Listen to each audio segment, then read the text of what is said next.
Hey there, and welcome to Warhammer with Sheeb. This is Sheeb with another battle report from Warhammer Fantasy against none other than my best friend, Codex Dan, bringing his Orcs and Goblins against my Dark Elves. We decided to rock up a 3,000 point game, and he was going to do a little battle report for his channel, and I'm doing a battle report for my channel. So, to start things off, we've got the Blood and Glory scenario, so we are going to deploy like this and try and break each other's fortitude. Now, on my side, I have 7 fortitude, and Dan only has 4. He didn't bring her a list that was really prepared to deal with this scenario. So we attempted, and we thought, maybe we won't play the scenario. We'll just deploy like how Blood and Glory. But Dan's a good sport, and he was like, whatever. We'll just play the scenario, and we'll get on with it. So on my left flank, I got 5 Shades, 5 more Shades, Cold Wind Chariot, 2 Reaper Bolt Throwers, 5 Dark Riders. This Hydra is proxying for a Charybdis. And then I have a block of 40 Dread Spears. And I have 5 Cold Wind Knights, 5 Dark Riders, 20 Executioners, another proxy Hydra for a Charybdis, 10 Dark Shards, and a unit of 10 Doomfire Warlocks. Inside the Dark Rider unit, I have my General on a Dark Steed. He's got the Ogre Blade. Then I have another Master on a Cold One Knight with a Sword of Might. I have a level 4 of Beasts, and I also have a level 2 of Shadow, along with my BSB inside the Dread Spear unit. Off on Dan's left flank, we have 5 units of Wolf Riders. We have a unit of 10 Goblin Spider Riders that vanguarded up. This is after Vanguards. He has a Mangler. He has an Orc Warboss on a Boar, which he's plus strength 7, or not plus strength 7, he's like plus 2, which gives him strength 7 on the charge. He has a unit of 20 goblins. This one has a fanatic, 31 orc big ones, and 51 orc big ones and 31 black orcs. Another mangler, 3 trolls, a Ragnarok, a giant, and a Boar Chariot, and 10 more Spider Riders. Now, he was going for a very comical list, he said, just trying something different. Notice there's no Doom Divers, which I am very surprised and very happy about. So I vanguard my Doomfire Warlocks up just a little bit, just like that, and it's off to see turn 1. There's his vanguards. Here's the spells I got: Flock of Doom, Amber Spear, Savage Beasts of Horos, Whiston's Wild Form. You see we got Occam's, the Withering, Soul Blight, Doombolt. He manages to roll out Brainbuster, Hand of Gork, the Edbutt, and Foot of Gork. Alright, so kick things off at the start. Irresistibly cast Doombolt against his Ragnarok. Roll really poorly and fail to get it off. Notice I probably should have Soul Blooded him first, but oh well. The miscast, I only lose 1 Doomfire Warlock, which is okay. And Dan has never seen the Doomfire Warlocks, so explaining to him all the shenanigans that goes along with them was really quite fun. And watching his face be like, that is only 25 points, that is amazing. Anyways, I shoot off his Wolf Riders. He panics and runs away, which causes the Spider Riders to also panic. And you see they have also received some casualties from shooting as well. And they panic. So now they're fleeing. I put a wound on the Ragnarok with the Doombolt. So my Dark Riders moved up. In my turn, this is now Orcs and Goblins' first turn. He moves up his Goblins, releases the Fanatic when he's 8 inches away, pops 2 Dark Riders. Mangler randomly moves up here in that distance. The other Mangler tries to move up, not rolling too high.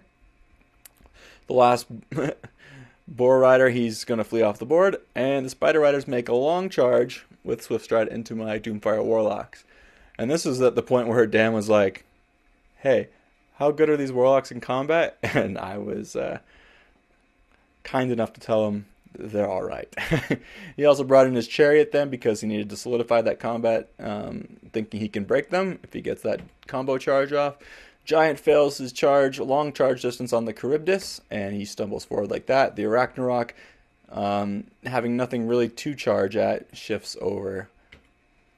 Trolls, they fail their animosity and stumble forward, I think, 1 inch. And there's a look at the board on the left side. His units are deployed like this because he told me he wanted to do some chaffing up. He wanted to bring a bunch of small chaff units just to sort of get in the way and redirect. However, the way we play is we kind of just run at each other, and we haven't really thought too far ahead about strategy. That's Dan's Magic Phase, double one. We've had some pretty buffs for Magic Phase. He attempts to foot a Gork me, and I just dispel that. So he's going on to his shooting. Dan's looking up the rules because he hasn't played Fantasy in almost 5 months, which is crazy, ridiculous, a long time. Anyways, the combat goes like this. I fail so many ward saves. A 4-up ward, I think I rolled like 2 1s and a 2. And they all died, or 2 1s and 2 2s. But I did manage to kill a bunch of them back. But they stick around. And there's a look at the left side of the board. Now, my turn.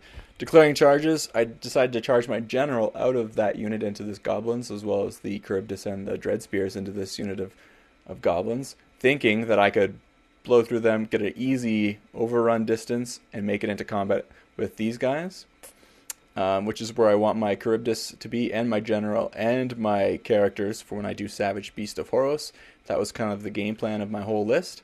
Executioners attempt to charge the Troll, and Charybdis against the Giant. I figured if he failed to charge, maybe I'll have a better luck.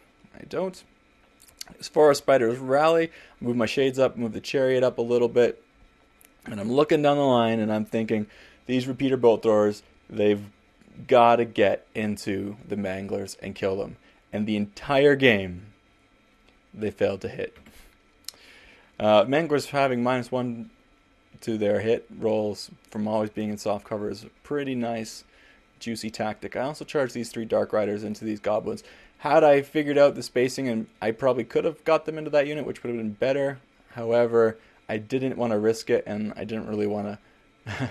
Since we were playing a friendly game, but I still wanted to be as professional and perfect as the rules go. So I decided to play it safe and at least tie up this unit. And I moved these Dark Riders over here to get a better shot at this Fanatic. And I moved my Cold Ones back because I'm not quite sure how these combats are going to go, and I'm not sure where I'm going to put them, if they're going to go to the right or to the left. Anyways, I shoot at his Manglers with my Dark Shards, and I am just... I have had no luck with these guys whatsoever.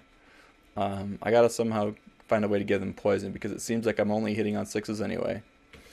And there we go. We attempt Occam's Mind Razor. He dispels that in the Magic Phase, and I put a couple wounds on.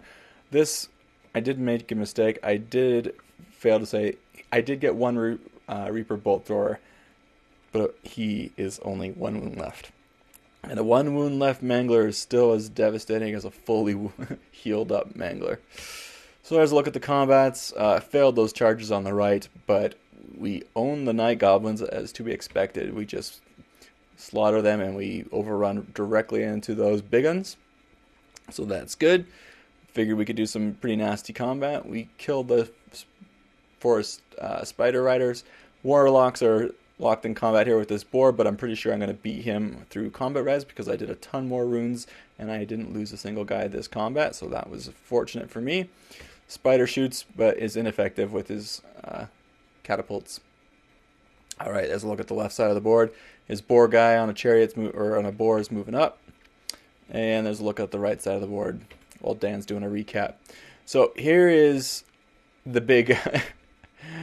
Knowing Dan, he's always going to do something really crazy with his Manglers and with his Orcs and Goblins army. And sacrificing your own units is never a bad option for an Orc general.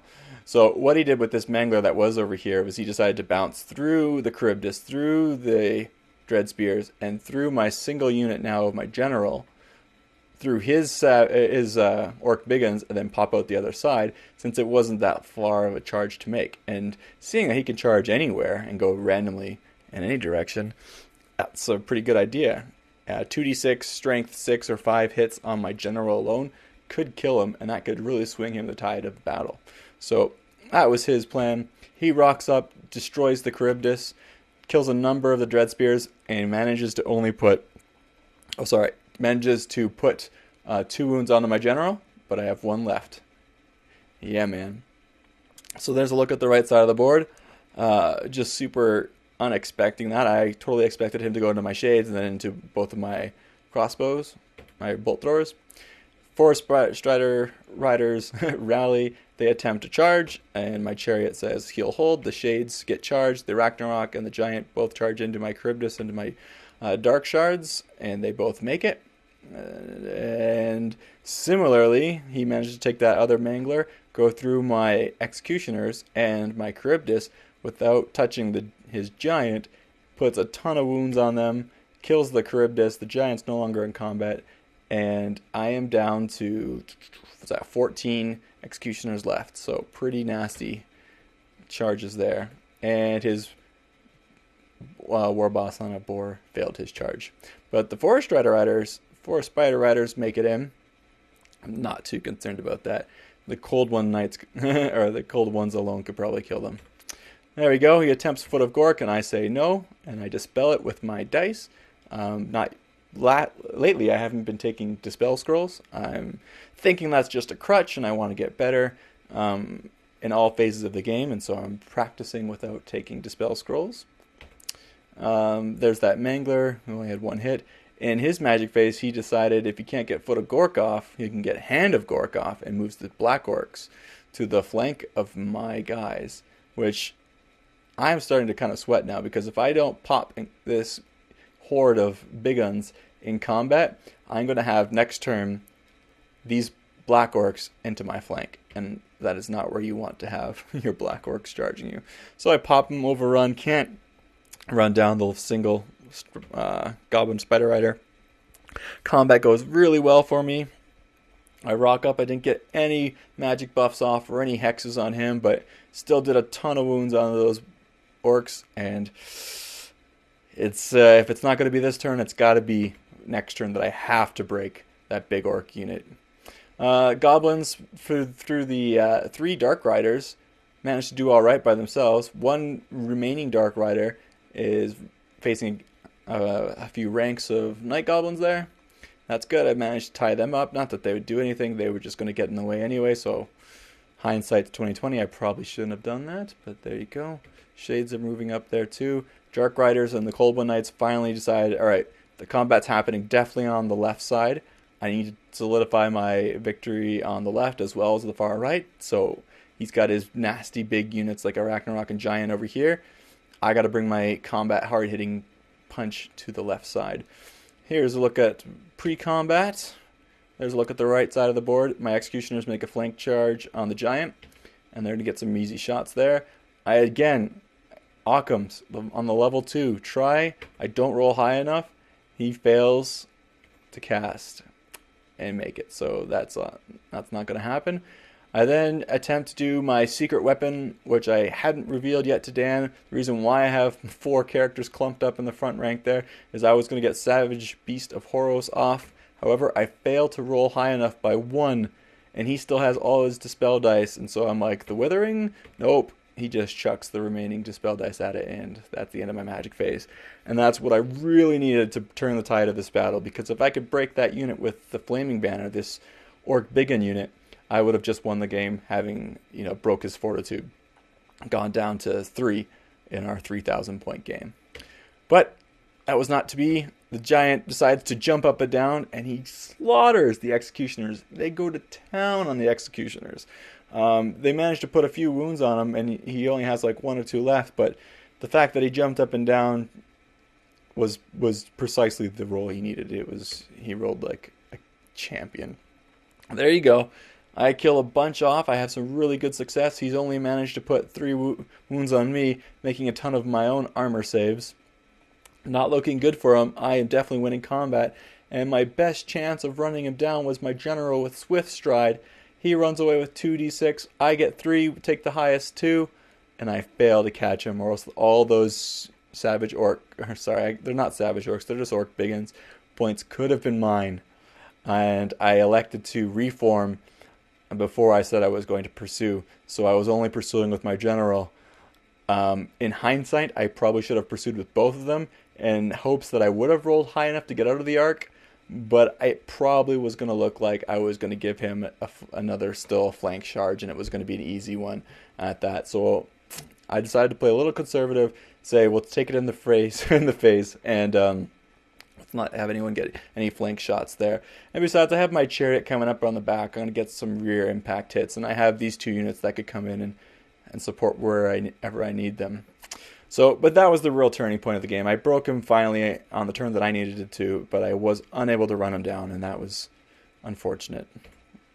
Unfortunate, but that's the way it goes. It's Warhammer. Alright, and so here's a look at the battlefield. We have the right side being left open with the Warlocks not sure what to shoot or where to go in and Doombolt. Then his 3 big heavy hitters are down here on the bottom right, and I am racing up here to try and get some points. Maybe I can get them pushed off the table or whatnot. But we're going up and down to Orcs and Goblins turn, I believe this is 3. And he makes a declared charge against my Dread Spears. The War Boss on a boar charges my Shades. Alright. And the Giant charged my Cold One Knights. I decided to flee because I need these guys in combat, and at least next turn I'll be fairly close. They have a really high leadership. I'm pretty sure I can make that roll. Just realizing right now, these guys are immune to psychology. They should not have been able to flee. So I apologize, Dan. They should have got a Giant in the flank. That's okay. They really didn't play much in the game, actually. The War Boss fails by 1 inch, and the Shades are laughing because they get their stand and shoot, and they put a wound on that War Boss. Inside the Black Orcs, I failed to mention his general is none other than Grimgor, who is going to wreck face against my Dread Spears, and he does. He issued a challenge. I sent my Dread Spear Lordling out to go and get slaughtered, and he wins combat by a lot. He decides he rallies. And I'm thinking, that's pretty sweet. But before he rallied, he had the Mangler travel back through him. And I'm like, alright, that's pretty good. Reduce some more numbers. But now they're facing my general. Not good. Mangler almost goes off the board there. Arachnarok moves up. And then the Giant redirected into the remaining Dark Rider. Foot of Gork in his magic phase, right on the Cold One Knights. I say nope, and I roll higher than the Dispel. So we decided if you can't get Foot of Gork off, you get Hand of Gork off. And where he was once staring down my general, he decided, hey, there's more points I can claim, and that general's pretty killy. I'm going to move him over here and charge some of my softer units with that horde.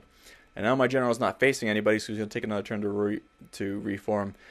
Giant decides to jump up and down again, but before he does, he gets super excited and he falls over. We didn't have the Giant template, but we used the foot and he fell over that way. Anyways, he does manage to kill the last remaining Dark Rider. Grimgor issues another challenge, and I'm like, alright, I'll accept. And I actually put a wound on him. I put 2 wounds on him, so he has 1 wound left, and my general has 1 wound left. So, pretty fortunate. I kill a bunch of Black Orcs, but he kills like 15 or 16 of my Dread Spears, and that is enough to break me in combat. And I run through the Giant and the Night Goblin unit, who had reformed from the previous Dark Rider battle. I didn't fail any dangerous terrain tests running through them, but there's Dan taking away his Black Orcs, and his Trolls turn and face me. Alright, they plow, the Orc War Boss on a boar plows through the Shades, and gets in contact with the first Reaper Bolt Thrower. I attempt a Doom Bolt, but why? I don't know, because I have nothing else to really shoot at, or any kind of hex spells, because my wizards are not where I need them to be, and I rolled really low for that magic phase when I needed to have a big magic phase. Magic really was throwing the game around for us both. But there you see I have my Dark Riders moving over, my Cold One Knights rallying, and deciding, yeah, I don't know where to reform. I'm just going to face them because I'd rather take it in the face. Cold One Knight Chariot charges into the back of the Black Orcs and get a few impact hits with my Scythe Wheels. Not enough to turn combat. Grimgor makes way and just destroys the Cold One Chariot. So there we have it. He reforms to look at me there. And he decides, you know what, we're going to reform to face the general, and we're going to go kill him. So I turned my general around to face him, not knowing what else to do with him, and not having anything to charge at. He kills the bolt thrower, which was to be expected. However, there was a good chance, since he only had 1 wound left, that I could kill him and that was not to be the case. So he stands up on his board. Instead of overrunning, reforms to face down the rear of my Cold One Knights.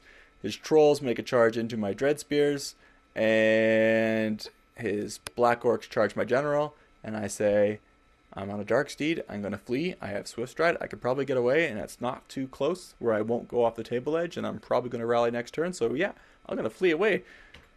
I do, and then I realize I am right beside a Mangler, which if any arrow points any direction kind of close by, he's going to get hit. And I really didn't think about that, but well, that's what I did. I'm going to take the gamble. Maybe he will go somewhere else. And we have a charge into the rear of the Cold One Knights. The Orc Biggins go into the Cold Ones. The Ragnarok makes a crazy long charge into the flank of those Cold Ones as well. And you see the arrow, that is the direction of the Mangler. Perfectly across. Killed the general. The other Mangler went crazy. Broke my fortitude. I was down below 3, and that should have been the game, my friends. The Orcs and Goblins won right there. But we decided to play out the round because we had pizza in the oven, and we weren't quite finished yet. So we're going to finish the round off with his turn, rolling up for magic. Foot of Gork. It goes off, does not kill my repeater bolt thrower. Instead, he rolls a 1, and I get to place it wherever I want. So I said, put it on top of Grimgor and maximize to hit as many Black Orcs as possible. Scatters and only kills 2. That would have been my poetic justice for running over my general with his Mangler. So, if you can't get Foot of Gork off, or if it's not effective, what do? You save the remainder of your dice for Hand of Gork, and you move the Savage Orcs, or the Black Orcs, behind the Shades. That Hand of Gork is such a unique and such a versatile spell that the Orcs and Goblins have. It really throws your opponent off guard because I have no idea where it's going to go. Anyways, behind the Shades, I managed to kill the War Boss on the boar. Only one Cold One Knight remaining. He's going to pop, and that, my friends, is how the board looks at the end of the turn. The Giants turning to face my Dread Spears. The Trolls are in the rear of the Dread Spears. The Goblins move up. The Dark Riders are like, we should hightail it out of here.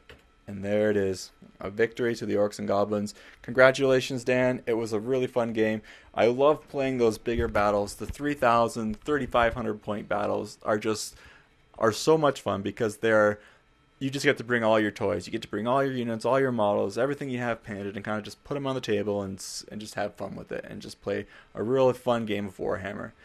That's it. Hope you guys enjoyed it. Thanks for watching.